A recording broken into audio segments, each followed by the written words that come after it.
Evening, everybody. Thank you for joining us here offline and online. Just to let you know that we'll be delayed by 3 to 4 minutes because of heavy traffic jams all over Minsk. We need everybody to come around here. So thank you. Stay tuned. 4 minutes, we start.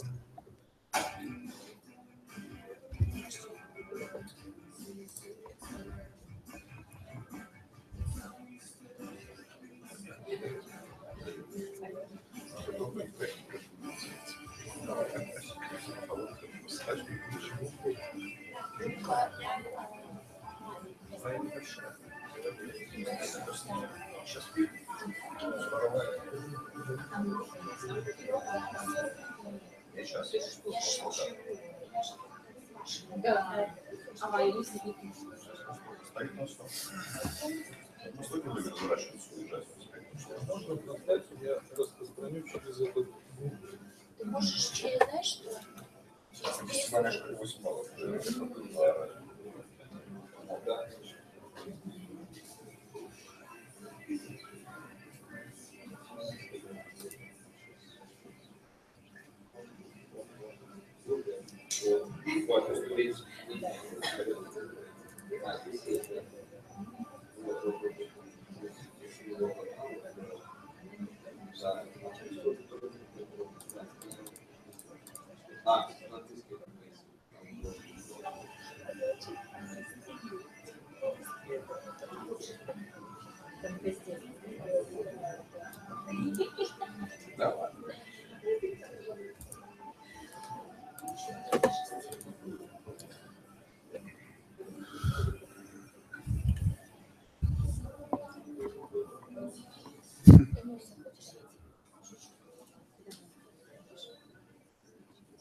Вот, друзья, рассказывали, нужно докрутиться, когда ты будете сходить в такие сети, обеды, слушать свою лекцию, потом как раз собираюсь это немножко просветить. Я просто Андрей всего подсел, он там числитель майник, там, знаешь, вот с этим разбирается, там на трейдинг, потом красиво тоже дальше закидывать. Ну, пока еще такие, знаешь, очень-очень.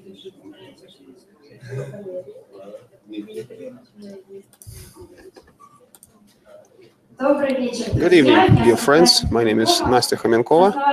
I'm the co-founder of Imaguru Business Club. And now just several minutes about why we have gathered here today at Imaguru premises.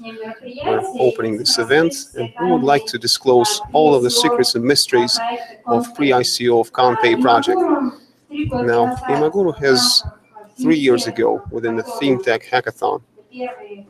This is the first hackathon dealing with financial technology. Imaguru was the first to raise the topic of blockchain technologies back then 3 years ago. And this year we endeavored to put together a blockchain academy, Imaguru Blockchain Academy. As the name suggests, this is a school for blockchain technology for programmers. It's a boot camp for experts, the ones concerned with this topic, for mass media, and a hackathon, which, by the way, is going to take place September 8th through 10th here at Imaguru. One of the project partners and sponsors of that Blockchain Academy was Laboratory Consensus Lab, the so-called accelerator for blockchain startups. And today we're happy to introduce one of the projects by this accelerator, by Consensus Lab, the Conpay project. Now, this is how we're going to run today. So the co-founders of the project will talk about the idea behind the project. And definitely, you're dying to know the pre-ICO details, pre-ICO process. And you'll have the chance to ask specific questions, to the point, practical questions. And then you'll get to know each other within the networking session. Now, just a few more words for my part. Besides Imaguru Blockchain Academy, literally this week, we have launched the Vox Populi community, Imaguru community. And within the framework of that community, we endeavor to facilitate and propagate and advocate the blockchain technology further. In particularly, Vox Populi is the community of the Voice or Golas platform, the social platform based on blockchain. And we want to promote, we want to award these authors and new content creators to register. We want to make sure they register their projects on Golas so that they would become part of our Imaguru community, and they would be awarded for that, or rewarded for that. During networking, please feel free to approach me. This is where we start promoting this platform in our community and this promotion of blockchain technology, all in all, with the meetups like today. Now, thank you very much. Thank you very much for coming. And I'm pleased to introduce one of the projects of Conpay projects, Vladimir. He's going to talk about the idea, something that the project started from, and he will disclose some of the information about the team, how the pre-ICO is happening, how this process is going on, what the objectives, what milestones the company has set before them in the project itself. After that, there will be Ina Samovic taking the floor, and after her presentation, we will put together a QA session so that we would not be too lengthy in terms of our storytelling, and we would not like to reduce the time needed for to disclose this information, to voice this information. So, Vladimir, how much time would you like?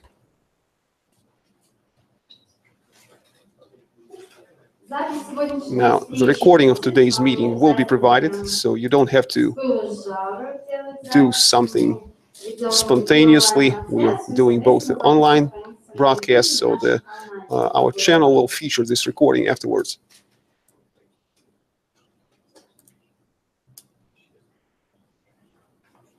Right, so while the colleagues are still preparing to take the floor, I'm prepared to answer some of your questions regarding blockchain, Imaguru Blockchain Academy, about the coming hackathon, September 8th through 10th, and the voice platform, Golas platform. Any questions, dear guys? So please. Right, so that's a nice question. First academy that started in late summer, it is ended by this hackathon. Hackathon is an open event, so everybody can partake. But the participation in hackathon and being awarded the actual contest places so that you could get to the final and present your projects. So first we'll do some hand picking for the teams. We want those teams to be clearly shaped, and we want to give them 48 hours for that hackathon activities. So the first academy round has been already done, and we start the next in around October-ish. So we'll tell you specifically when we'll put together time frames, when we have the schedule and the agenda. So how does the academy work? First, we invite everybody to boot camp. That's 2 days of intensive communication where we invite the experts to share more common information about blockchain technology. So it might be lacking some of the practical exercise that you may want to try out at home more. And the applicability of blockchain technology, the projects, the most up-to-date, most current trends. Now, if you would like to be an expert, if you would like to dwell deeper or dig deeper into this technology, or you represent a mass media or some other community, we recommend that you show up for our bootcamp. If you want to code, or if you want to manage the coders, the programmers, blockchain programmers, and after the bootcamp, please fill out a form. We announce the content of that form, enrollment form. So the education is free of charge. We are the ones handpicking the group that will be eligible to this free of charge education. And you list the purposes why you want that. For example, you're a programmer working at a specific level, and you would like to find yourself in this technology, you take interest in this technology, and you want to develop projects based on blockchain technology. Or you manage a team of coders and you have an idea to put together a whole bunch of startups. So bottom line, you need to provide a reasonable justification why you want in. So this is when we decide to take you in or not. We do not take in people who just want to be the placeholders and not particularly motivated. And after that, for 20 days of master classes of the academy, and we approach the hackathon phase fairly seamlessly and smoothly, because at the end of the academy, we generate the ideas of the startup platform required for us. Next bootcamp is October-ish, third decade of October, so that will be 20-something October. Stay tuned. So thank you very much for the attention. I would like to give the floor to the team of Conpay, one of the co-founders of the project, Vladimir. Sasha is using a cryptocurrency. It is convenient, confidential, and safe. But in the regular shop, the benefits of that cryptocurrency vanish. Shoppers don't accept it in exchange for goods and services. Exchanging crypto for fiat money is inconvenient and unprofitable. The parties in transactions do not trust each other. It seems that a cryptocurrency is not as good after all. But CopPay lets you pay for a cryptocurrency fast and easy. Now, the payments are made through CopPay terms without fees. What does this mean for Sasha? For her, it was a way to pay for goods using cryptocurrency, and for the business, the expansion of ways to pay and lower transaction costs. Total control over your money and the introduction of blockchain technologies into the business processes. CopPay is the first decentralized system of cryptocurrency transactions, and it is also a marketplace with some useful services for businesses and for beyond fees. You are also dreaming about introducing crypto technologies into your everyday life. Join us and support our free ICO. Sasha is using a cryptocurrency. Thank you. Thank you. Wonderful video. Thank you. I guess that will be it. Vladimir, please give it up for him. Right. It's not to me. It's for Sasha. Right. So it's a crazy story. Completely crazy. Now, it looks like it's a bit of a fairy tale or something. And I like the fact that we presented at Imaguru, because this is exactly where it happened. And this is one of the vibrant examples of how you can show up with an idea to this wonderful place, put together a group of like-minded people, and pull off a huge, immense, coolest project. Now, talking about this today, I would like to get it through to everybody, young, ambitious people out there. The ones who believe they can do something, they're not afraid to step forward and to give it a shot, to give it a try, to formulate their thoughts, to write up their white paper, and to get their friends together and endeavor on this project. So a great likelihood you're gonna win.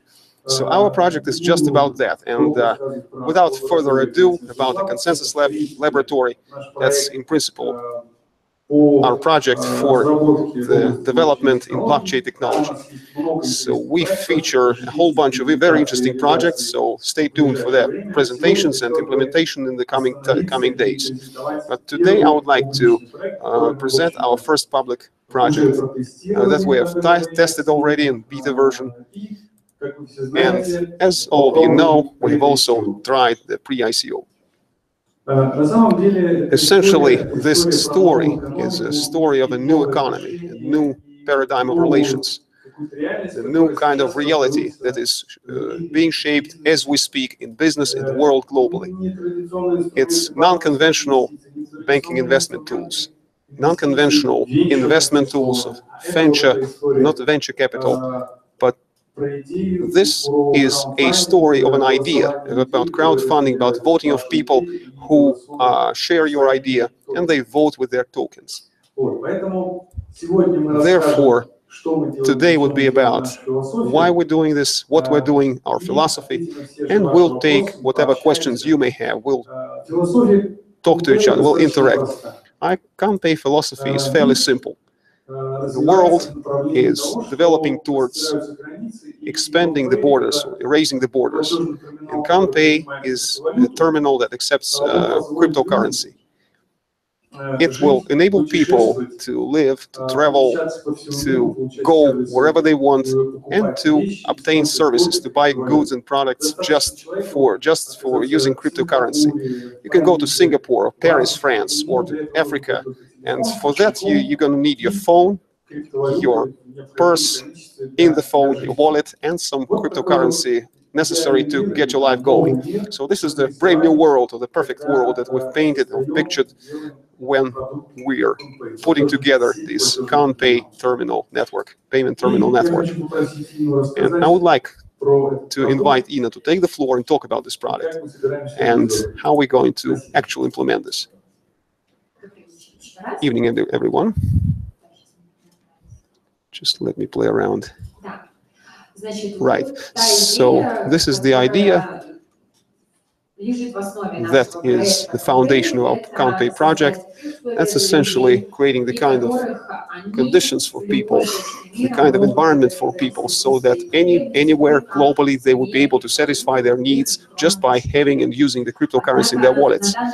However, at this point in time, to even implement this idea, there are several issues or challenges.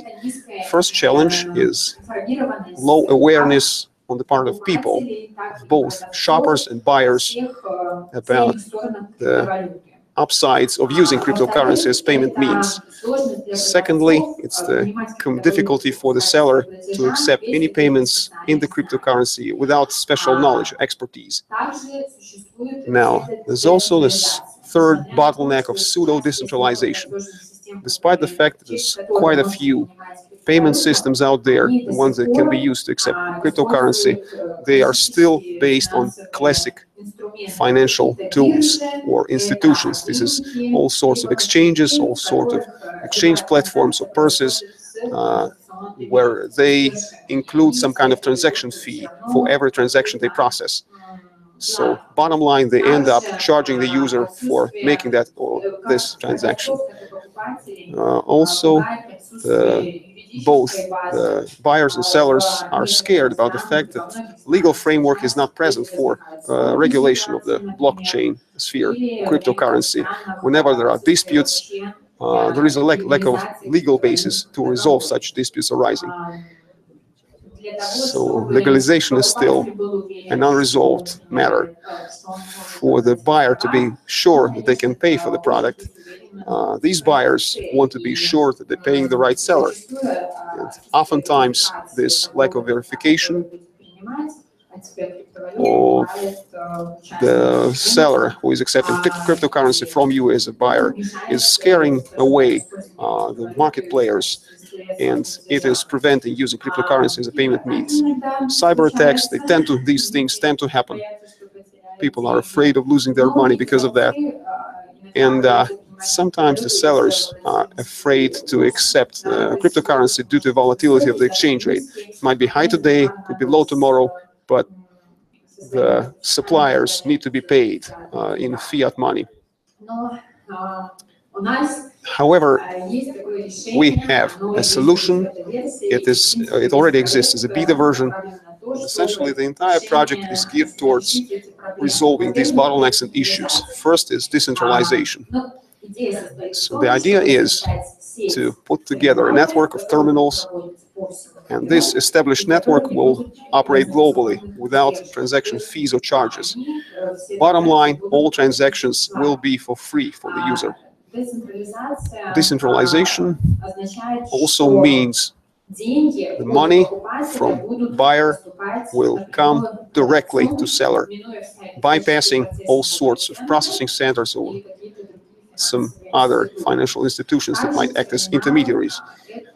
Also, the terminal is a piece of software, an application that is easily installed to any device, to any PC or mobile phone, and it is user-friendly in terms of interface. To add an order, to create an order in the terminal, it just takes several clicks to make it happen. And the very order is, you can send it to the buyer as a QR code. That wallet or that will accept the currency, the cryptocurrency, used as payment by the buyer. So it's a fairly easy system conceptually. Also, the idea of our network is also to include some kind of legal support for sellers. For example, in every region where we put a terminal, in every area, we would like to provide at least basic legal advice regarding the legality of using cryptocurrency in that area or lack thereof, and how a seller can display those transactions or reflect the transactions using cryptocurrency in their accountancy records. So accordingly, our system, besides the terminals that are going to accept the cryptocurrency, there will be other services envisaged. And to make sure that the terminals as a network is growing, expanding, spreading globally, we have come up with a system of incentivation, of incentives to spread the word, to spread the system, so that they will be economically motivated to use our system to make it spread, our system and our terminals. But to deploy this kind of mechanism, to implement it, we need decentralized database built on blockchain, based on blockchain. Accordingly, conpay blockchain that we want to use for our network will allow us to carry out or to perform free of charge transactions and payments, because this will be our own blockchain. Transactions to accept payments will be free of charge for sellers, and for buyers they won't be paying any commission.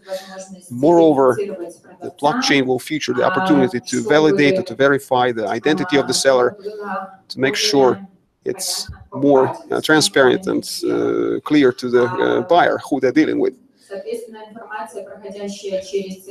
Basically, the information coming through the terminal will end up in some sort of accountancy software that the sellers are using.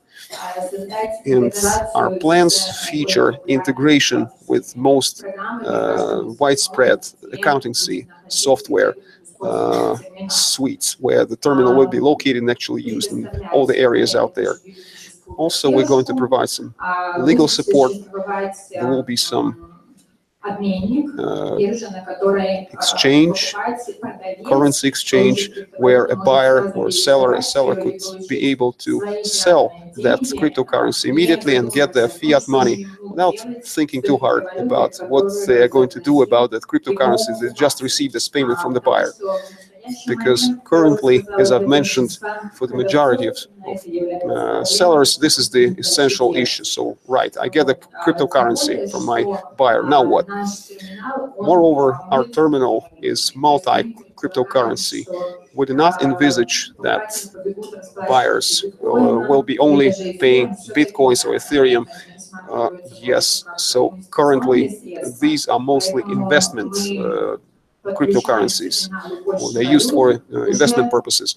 So we are connecting more currencies to the terminals. Golos is in place, Steam is in our future plans. These cryptocurrencies are held by people and are not so valuable to them in terms of or as investment means. So they will be happy to pay them for products and services. And in this situation, it would be even more beneficial for the seller to sell this cryptocurrency quickly after the payment and get the fiat money. So conpay blockchain will help us implement bonus programs, both run by sellers for their buyers, for their clients. And we're going to incentivize or provide the incentive to the sellers to make sure our terminals are spread as quickly as possible in various regions. We also envisage that, we assume that a terminal, especially for larger companies, which currently, well, yes, like I've said, currently this terminal is a piece of software, an application, but for larger networks or chains, this software will need to be somehow integrated into the POS, into the point of sale. So they're going to use, or they're going to require some hardware, either existing hardware components, or we will use some other devices to the sellers so that they are able to accept and process those payments. Now, accordingly, to make sure our blockchain, our very own blockchain exists, we will need tokens, and we've provided those COP or COP tokens, that the ones that are going to fuel our own blockchain. At this point, these tokens are the means of payment for paid services in the system. This is an instrument, or this is the tool used as incentive to make sure that the sellers are financially, materially motivated to spread our network of terminals further. They will recommend it to friends, to their colleagues. And COP token, COP token will be a tool that will also be the criterion of success. It will be so the bigger user network is, the higher this its value will go. Our objective is, well, take into account that we are going to expand this network quickly, globally. We want to receive 5% of the volume of payments, specifically payments for goods and services by late 2019. To make it happen, we realize, and to get there, we realize that we need to run pre-ICO and ICO. Pre-ICO started this Monday, so accordingly, the objective for pre-ICO is to collect 1,667 Ethereum currency that will be used to fine-tune the existing version of the product, to complete the development. The majority of funds of Ethereum will be channeled that way. Marketing campaigns for ICO, they will consume some of the money as well. And legal execution, or legal processing of the ICO itself. We plan to run the ICO from October the 1st to November the 1st, collecting 65,000 Ethereum. Again, these means will be used to further expand the network of terminals, to develop the chain further, to develop our own blockchain, marketing, operating costs, and so on. However, to pull off a successful ICO, we realized that we will need to reinforce our team. Currently, our team is not that huge, so we would like to invite and attract several more coders, talented developers, the guys who are responsible for technical matters. They'll be able to tell you specifically who exactly we're looking to fill those vacancies in our team. And we will need people to further work on our project. And the most important thing is not the nice and beautiful stories about how it's gonna be, but to have something to show for it, to have something specific, and to further implement the product and to introduce it and enhance it. And definitely, we would like to expand the network, the chain of those terminals as widely as possible. So whatever wishes or desires or comments, or if you know a guy who knows a guy who wants to put the terminals in Europe, so we'll be happy to accept those requests or those applications for this installation. We'll do this completely free of charge. We will provide this software remotely. So there's that. Any applications are accepted to our email. The information is available on the website, and we will publish all the project-related updates to our website. We'll publish it there. Thank you very much for your attention. At this point, we're gonna run a QA session, and we will try to take whatever questions you might have for those. I'd like to invite the members of the team to partake.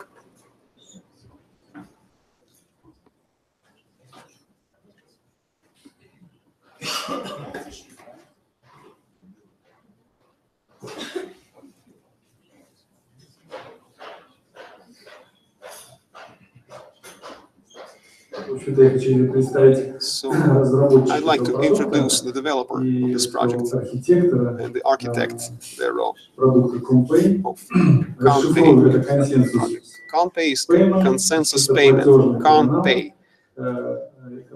It's a payment terminal that is represented by Consensus Lab. Consensus Lab actually gave the first part of the CON, the name. ICO, any other questions? We're open to discussion. Please. Evening. My name is Dmitry, Firedox company. I'd like to know this. Apply to Belarusian reality, to Belarusian landscape. What kind of products can be sold for cryptocurrency, and how would it look like technically? I mean, Inna has said that integration with conventional or with classic widespread software and taxation, accountancy and taxation software is, can you elaborate? Yes, the topic of Belarus is very important. Let me talk about that. As long as there is no execution of cryptocurrency status legal, it's undesired to use it in payment system. The fact that we've acted as agitators in the Belarusian marketplace, then we're talking mostly about the development and field testing of our system. It actually works. We've tried that, and that's it. I believe that the legal framework is going to emerge very quickly. In that case, that will enable us to get the system deployed in Belarus. Definitely, our system prescribes the recording of any payments. Any payment is reflected in the proprietors or the sellers basically turnover. They will see that in their transactions, every receipt, every payment operation, transactions, and it will go to the accountancy software. So the terminal has this capacity already. Right, thank you. So let's step away from Belarus and talk about foreign countries, abroad, taxation. Right, so, well, foreign countries come in different flavors. If we're talking about east of us or south of us, Russia and Ukraine, the landscape is more or less the same. If we travel 170 kilometers to northwest, or to Poland, to Lithuania, Latvia, Estonia, cryptocurrencies are allowed as officially allowed as payment or as an electronic product. Various countries tend to determine their own way of having cryptocurrencies regulated, but no VAT is charged based on European Commission decision. You can use it however you want, and definitely you need to keep records. So it's a valuable item, and you need to reflect it in your accountancy records as if you're a legal entity. Well, it will be revenue. Well, it depends, because in the European Union, the legislation defines it as payment terms, then it's revenue. If it's barter, if it's exchange of products and goods for something, it's a commodity exchange. Anyway, you need to reflect it somehow as an asset coming your way in the accountancy records, wherever cryptocurrency is legalized. America and those countries I mentioned, it's legalized. In Japan, it's also a parallel means of payment, which is part of the, which circulates together with Japanese yen. So no primary documents required. like primary accountancy documents in our conventional understanding of the word. Well, if there is need to get those, or to obtain those, then we'll put those together.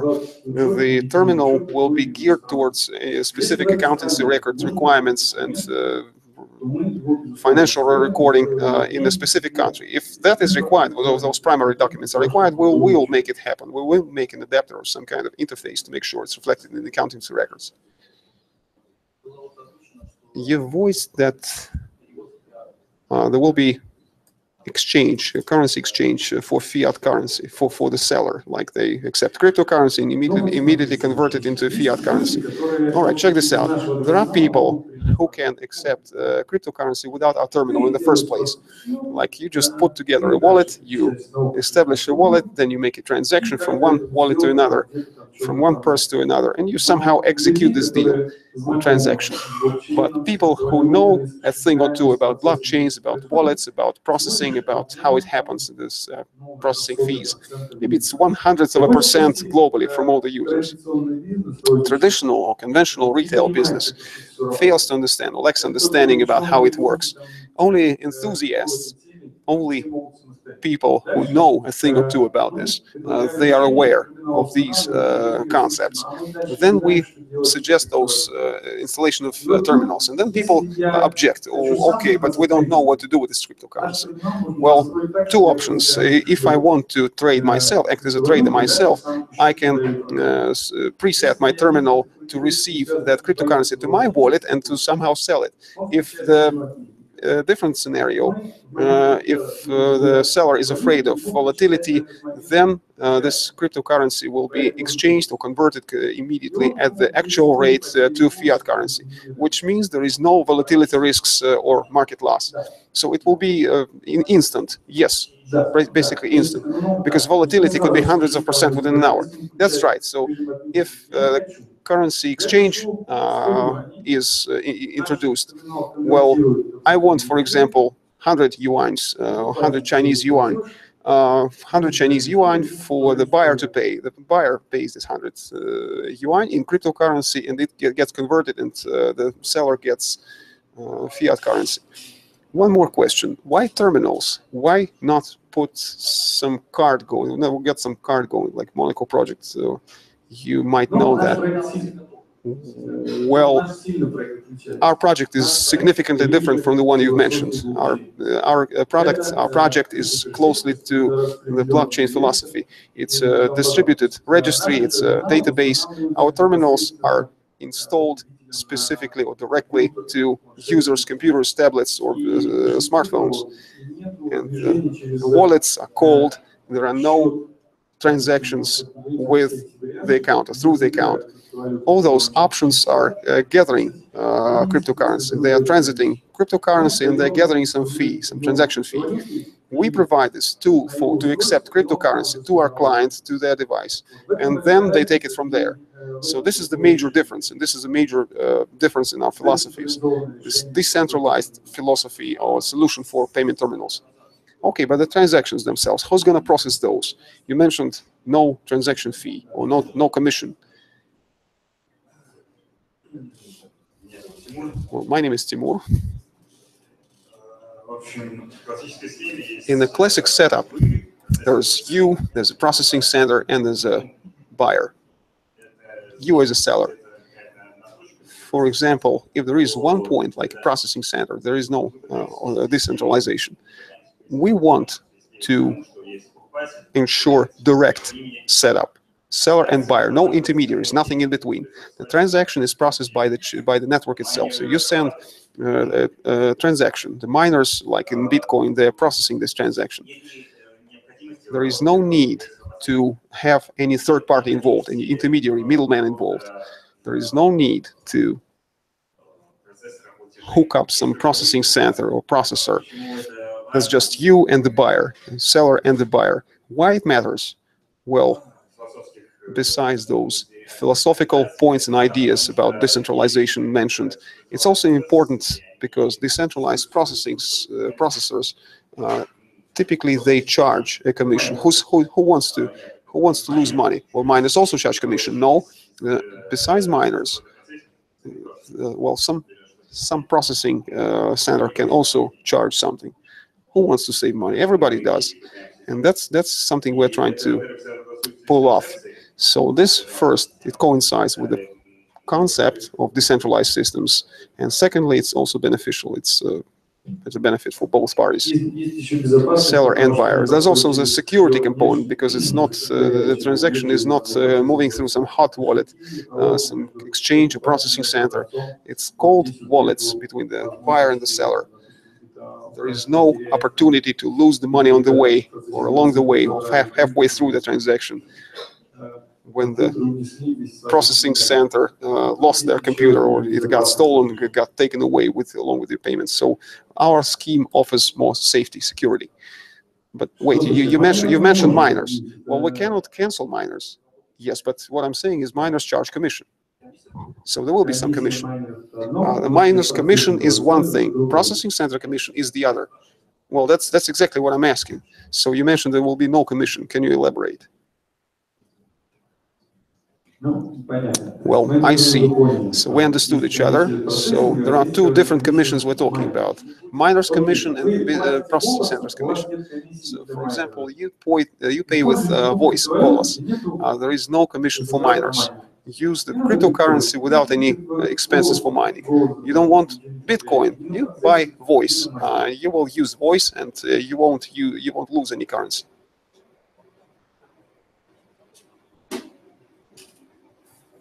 Well, that's right. That's completely the point. That's absolutely the point. Mining is paid by the seller, not. Well, let me check. So I'm a natural person. Okay, so if you're a natural person and you want to convert your cryptocurrency to fiat currency, you will lose something. You have the options to transfer it to wire transfer to your card. You will lose some money there, conversion. Then the fee will be collected by the company that is servicing the issuer of that card, and then the business will lose 2 to 5% on those transaction fees, meaning that losses of the business and you as a customer will remain just the same, or virtually the same, or because you will lose also the money to put the cryptocurrency, convert the cryptocurrency to your bank card. It's an idea. It's a perfect story. There's a wallet, and you get your money in, and you don't need to transfer anything everywhere. You can use the services like pay for a hotel, book a hotel, pay for your plane ticket, buy some food, rent a car. Everything you need is your digital wallet, is your e-wallet. Nobody's gonna block your banking account. Well, I see. What about this novelty in Russia? Like they want to ban or prohibit cryptocurrency for natural persons. Well, that's one person's opinion, like one guy's opinion. There's another guy out there who says that no, prohibition is not the way. Banning cryptocurrency for natural persons is not the way. So as long as we see any specific law, we cannot really say. So your monetization, where does it happen? Your monetization of the product, of the project, where does it come from?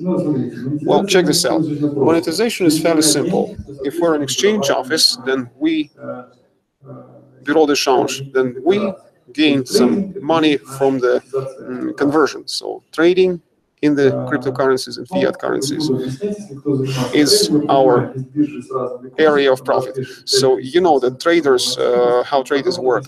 Volatility, there are spreads, 5 to 10%. If there are flows, then we put the average the exchange rates in the currency exchange office, and we monetize the margin.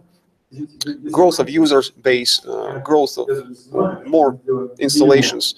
I don't even doubt it. We're going to make 1 million installations possible. So you can see that this is also the capitalization of the company. You can tell how much the company would worth of 1 million users. Yes, like any other startup. The startup is global currently, and it is built on a huge number of users that are going to process transactions through our terminals, which will accordingly capitalize our company, our project.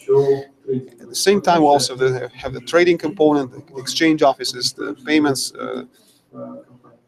we can also generate some extra profit. We also plan to implement some paid services for retailers. By launching our blockchain, we are essentially preparing a platform to host all kinds of services on it for retailers, for retail POS. So there's a set of services or horde of services that we can offer, like additional software integration, and yes, we will charge them internal currency, the COP tokens. That's another answer to the question how COPs are used. Your legal status or your incorporation status. What are you? Oh, all right. Consider this. There are founders who are rolling out or who are field testing their project. Pre-ICO question is a bit of a marketing tool. So check this out. Nice, awesome, hot idea. There are people who can make it happen. There is a beta version that actually works. So hello world, check this out. Do you like it? Are you prepared to vote with your cryptocurrencies for the success of this project, with your tokens? Well, if it happens, then we have a go. If without the pre-ICO, yes, we would have spent $1 million, we would have raised 10 million. But in this case, it's more of a startup idea. However, in our case, the pre-ICO is like right one, a pre-seed. We have received some money for the working prototype that we have compiled and established on our own, at our own expense, without even forming or registering a legal entity. This ICO is just a modernized startup in venture investment story. It's a revamped story of those startups. It's just you don't need to talk to people from VCs or venture capitalists or venture funds or some business angels like, please give us $500,000. We've got this nice idea going. So the status will be determined after the pre-ICO. Now, the story is, in Belarus, according to the decree, presidential decree about the high technology park, and we are waiting for the decision for pre-ICO. Hopefully there will be some terms and conditions where cryptocurrency status will be determined. In that case, that will enable the transactions in cryptocurrency in Belarus. Currently, if there is a decent law, nobody can prevent a legal entity, Belarusian company, to use cryptocurrency. So what happens next? Well, we'll see after the closure of pre-ICO. There are some legal services envisaged in the costs, and accordingly, yes, we'll work with law people, with legal experts, and we will think about how we're going to move on. This is fairly traditional. This is the way it goes with all other startups out there.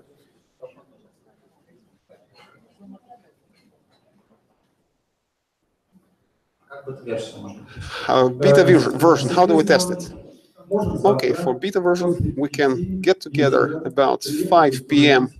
Around 5 p.m., we can put it to some operating business, with the one that is up and running. It will take 2 minutes to deploy it. You will assess the ease of installation, ease of deployment, and ease of use. One condition, though, you put a sticker on. You slap a sticker on about us. Right, so we're open. We are prepared to give this beta version to try to any service, to any business, any company in Belarus. Check this out, it works. We can even buy something from you if you're afraid or if you're wary.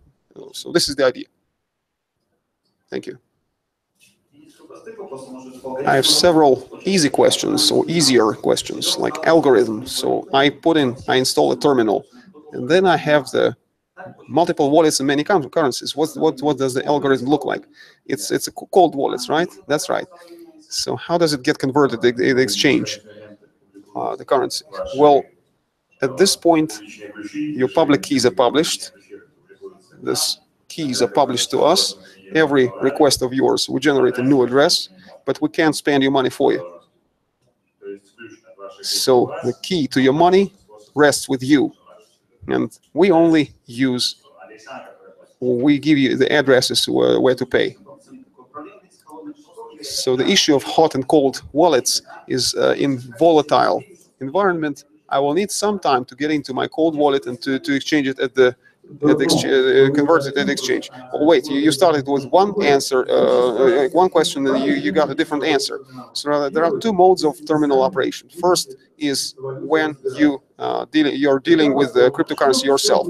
That means the cold wallet, you store it in your cold wallet, and then you think as a trader, what are you going to do? Maybe you're going to keep it and invest into this cryptocurrency. The next, second scenario, I don't want to know a thing about this cryptocurrency. I want this fiat money, the amount that I've put into the terminal. Please handle that. Well, in that case, we will take that cryptocurrency from your wallet to our wallet. So this will be a transaction coming our way. So no, it's not transactions through us. We just take this cryptocurrency from you and we pay you the fiat currency. So wait, check this out. Well, there's no flip chart. Okay, there's a Bitcoin. And the Bitcoin wants to get from the seller to the buyer, no, from the buyer to the seller. What could be the potential way for the Bitcoin from the buyer to seller? Through processing center or directly? Our terminal is direct way. No intermediary, no processing center.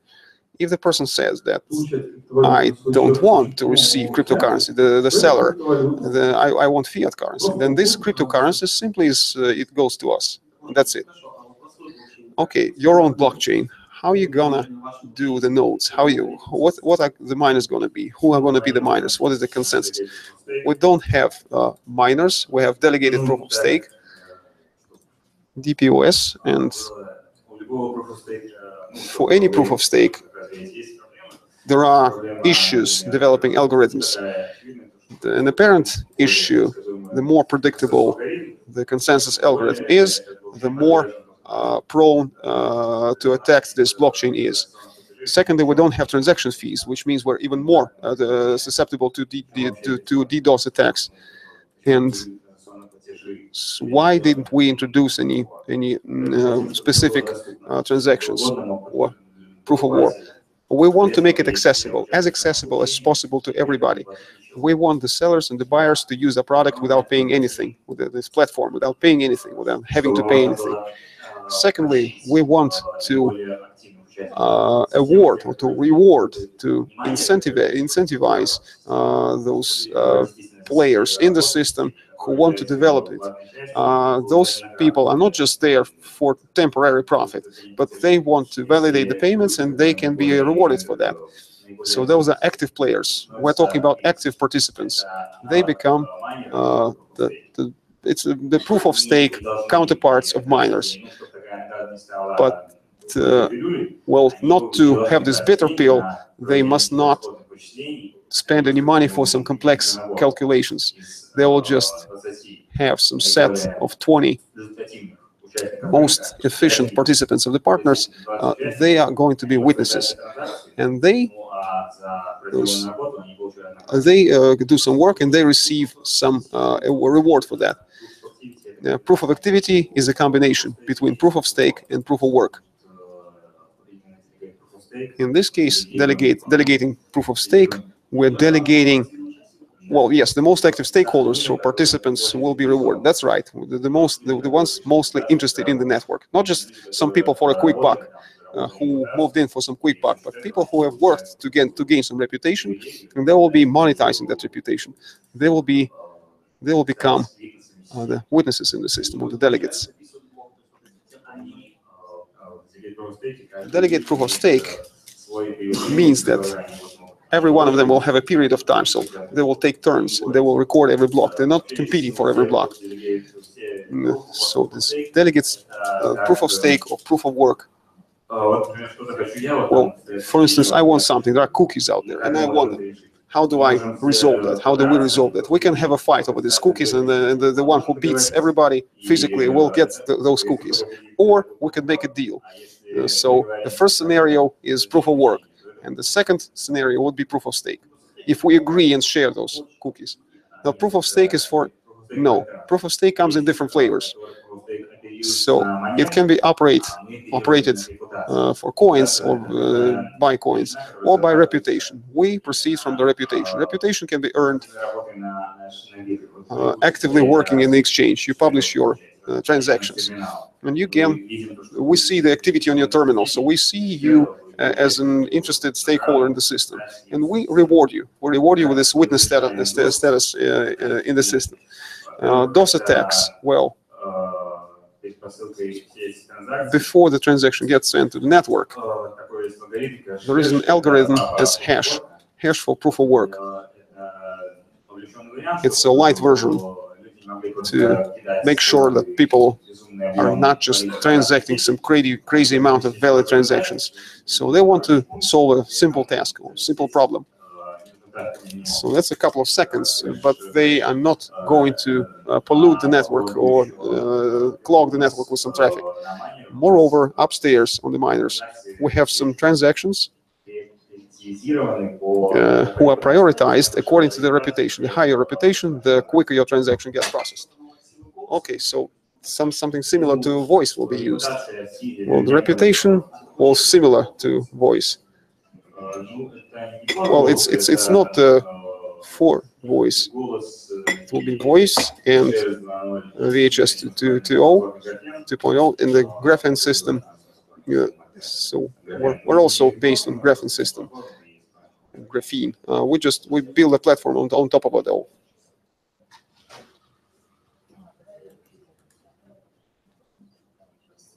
Hey, how do I participate in the pre-ICO? Which platform? How do I invest? ICO is happening at Ethereum platform, ETH. So we have a contract. It's published. It's verified. You can go and check it out. We're not going to steal or pocket your money or tokens. The contribution can be accepted from any wallet. Miser wallet, MetaMask. If you like full blockchain transactions, Mist is your way to go. So it depends on what you find convenient. I'm using Miser Vault and MetaMask. Anyway, just don't compete with the exchanges because you won't get those tokens otherwise. And ConPay website, just go there. There are some links, addresses, white papers, so you can check those out too. Hey, could you please tell me which are the most efficient marketing campaigns or programs that you ran for your pre-ICO? Oh, it's a separate story. It's a story in itself with marketing. Can you elaborate? Well, nobody knows. What I'm saying is nobody knows. Marketing ICO, it's a bit of a unpredictable story. There are 5 options. Okay, so ICO, pre-ICO, we have multiple options. Like, let's advertise this, let's advertise that. Context, Facebook, what works, what doesn't, what fails, it's unclear. So I wouldn't recommend everybody to go too crazy about marketing. You just need to find some smart people, hire some smart people that can adapt to the situation at hand. So primarily it's an idea. If you have a clear and simple idea, if you can easily formulate and word it and put it out there for the world to see, if you have some working and operational prototype, then now you need to get it through to the people, to convey the message to people who can appreciate this, and those who will say, all right, I'll give my cryptocurrency for that. It's not just about ICO, it's also for venture investments. Virtually the same situation or evaluation process. Well, there are some wild Asian stories that are paid $10 and they're dumping huge amounts. Well, this is a huge project with some kind of financial pyramid. Yes, we can go through that way, promise some mountains of gold, or try to get this deployed. Or there's another idea, to give the product, to implement it, to expand it, to spread it widely. And then there will be people, like-minded people, who will share the philosophy and who will earn the money and help the project propel. Well, I don't know. We cannot do a meetup for how to run the marketing in pre-ICO. Well, it just happened that in 6 hours we raised 350K. Well, that's a miracle. Well, we find ourselves in a new economy, in a new paradigm of investments activity, of investors activity, of startups activity. So how did you get the initial attention? Well, was it word of mouth or what?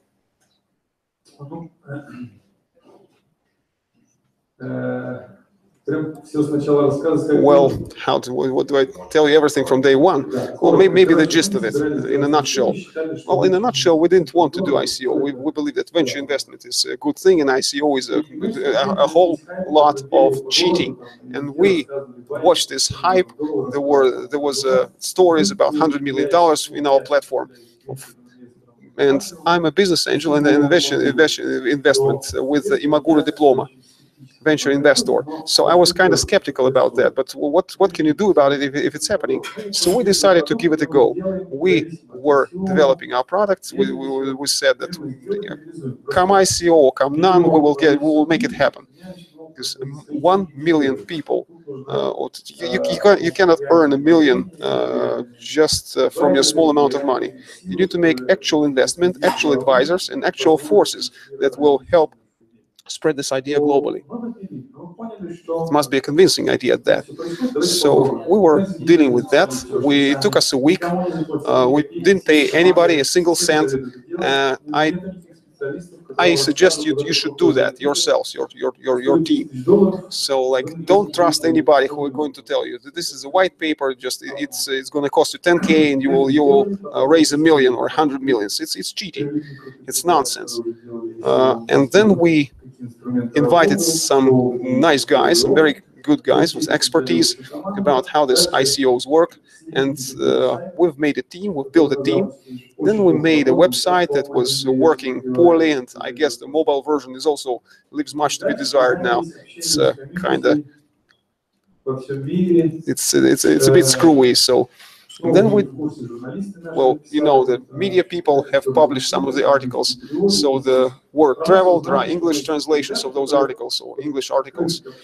So we were positioned as nice guys who are open to communication with a working prototype, and we are prepared to share our story. So that's about all the marketing we've had.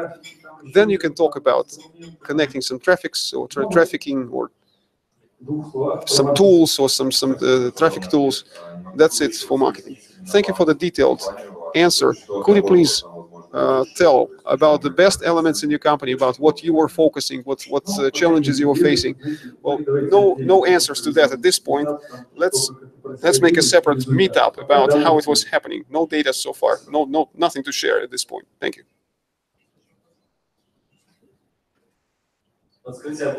Could you please tell me whether your tokens will be circulated at the exchange or traded at an exchange? Well, I believe a token, yes. Any decentralized exchanges that have become popular, as a Phoenix or 0x, 150 million, whatever. How much did they raise? So this is the thing. You can sell any token there. On Ethereum, you can sell any token. The exchange is decentralized as such. The only thing that is charged for, if payers and buyers, if they want to pay the sellers, they just pay for the putting the transaction into a stack. So there's somebody who wants to buy from you. You as a seller, and that's the buyer. They don't need to know about any centralized exchange with their own interest, with their own profit interest. They want to gain some portion of the money. It's the money in, money out. They want to milk that or skim that. So they might be in good mood and they will accept the token otherwise. So we have a buyer and you have a seller. That's it. You're good to go. You can sell. So this decentralization, the decentralized exchanges are a popular thing, popular phenomenon. So our token is completely compatible with these decentralized exchanges, meaning that your tokens, they can be sold right now. Well, after ICO, we have a lock. Until the ICO is complete, we have locked this ability. Thank you. Let me elaborate. So ICO is happening tomorrow, for example. We were going to sell that in that or another stock exchange, but the exchanges need to be paid for listing. And this is for the dolphins that want to dive deep, for the speculation, also for people who want to speculate. But we did not want to have those people coming in for a quick buck.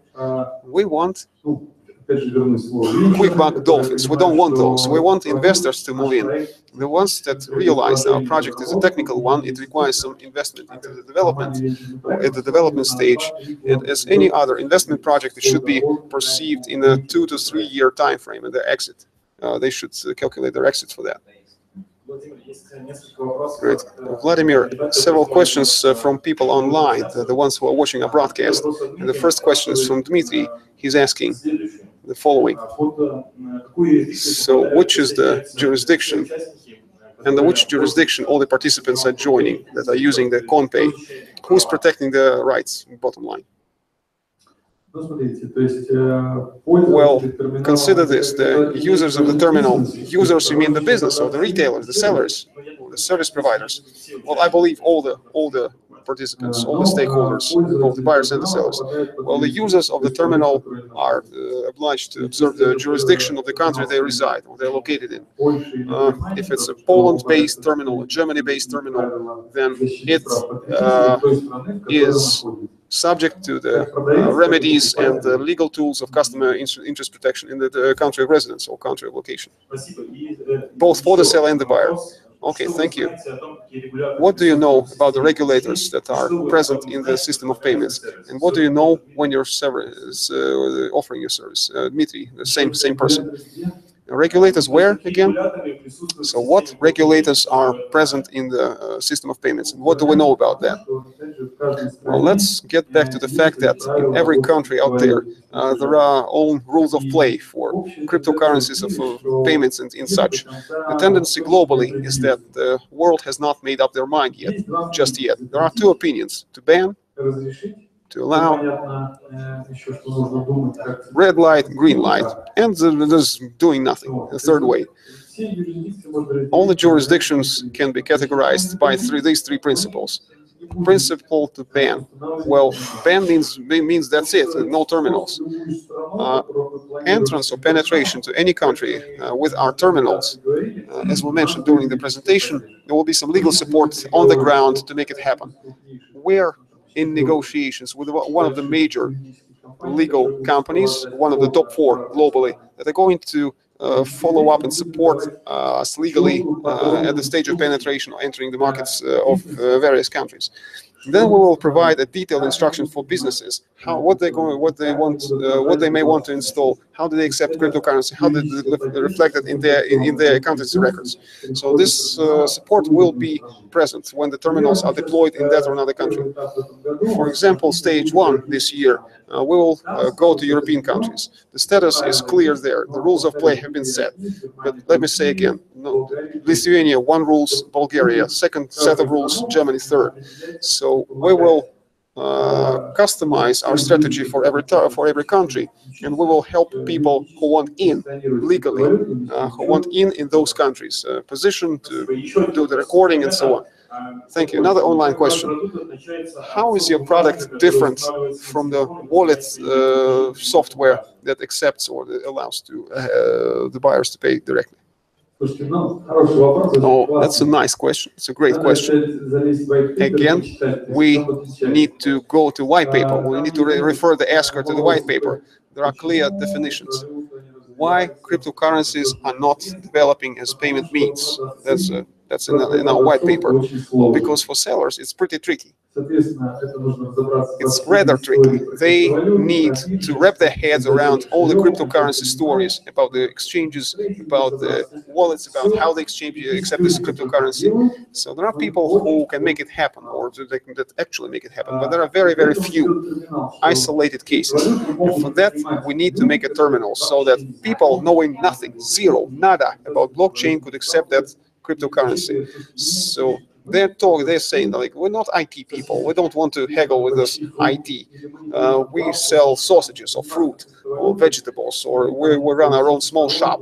We don't want IT technology. We don't want to deal too much with those. Well, cool and great traders that know a lot about cryptocurrency, they can establish their own wallet. They can accept currency to that wallet and reflect it in the accountancy records. But that's point something, or 1% of the businesses that are potential clientele. Right. So another conventional situation: you're a business owner. You have 10 cashiers. So your cashiers are the ones that are going to accept those money for you. If you give the wallet to the cashiers, each one of them will become the owners of your money. In this case, you're only spreading the public key. Your cashiers will only have the access to the interface. You are the only owner of the money. The cashiers are accepting payments nice and easy without the ability to spend your money. So there are certain interfaces or for a number of cashiers. So soft wallets are for natural persons, for regular people who want who are prepared to accept cryptocurrency. Well, if you're prepared for that, then maybe one person to another person, customer to customer, person to person, they don't need any infrastructure like exchange offices or exchanges or currency conversion offices. Yes, they can make it happen. Last question. Okay, name's Maxim. Hey, so am I correct to understand, or how many people were there in the ICO? Maybe I failed to understand the system, or there weren't too many folks keen to partake, and it's a very uneven story, or is it the issue of the seed? Well, yes, there is one huge payment. We don't know from whom. There was one major investor who believed in our project. Let me say again, we were not picking off the poor Vietnamese people, charging them $10 or getting a tenner from them. Somebody who knows more than a thing or two in the blockchain, who appreciated our product, they really contributed a lot. It means there's a professional investor. You can check out the wallet, what was happening to that wallet. You can check the transaction history. You see that he also moved into iOS. So it's not an issue. It's wow, the guy who invested into us, he also evaluated our capacity, potential. So we can only say, wow, that guy believes in us as well. So there are some prospects and there are some people who are trying to wrap their heads around this technology.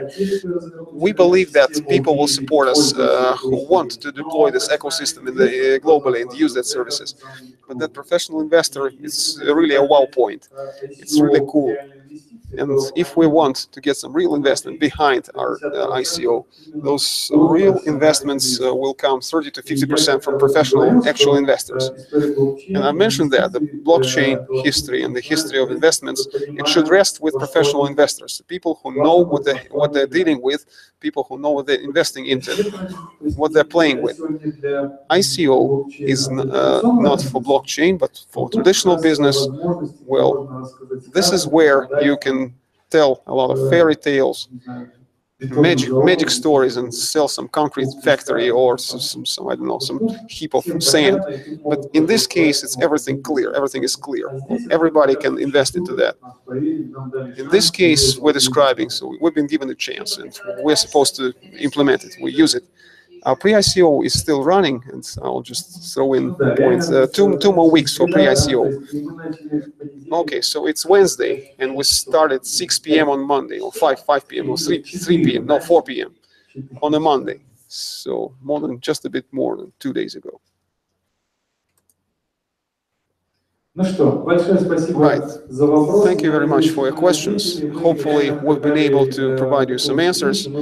We have made this meeting and meetup happen. We will meet regularly. We will write about our pre-ICO and ICO success and progress. Stay tuned. We announced the convention of the team. We want to get the team on board for this very open, very transparent project. And we want people in who want to do the development to the code for us and with us. You can find our address or our contact details on conpay.io. We are interested in people who are prepared to spread out terminals, people who are prepared to give some advice. So yes, it's like a popular effort or a public effort. So let's give it a try. Thank you, everyone.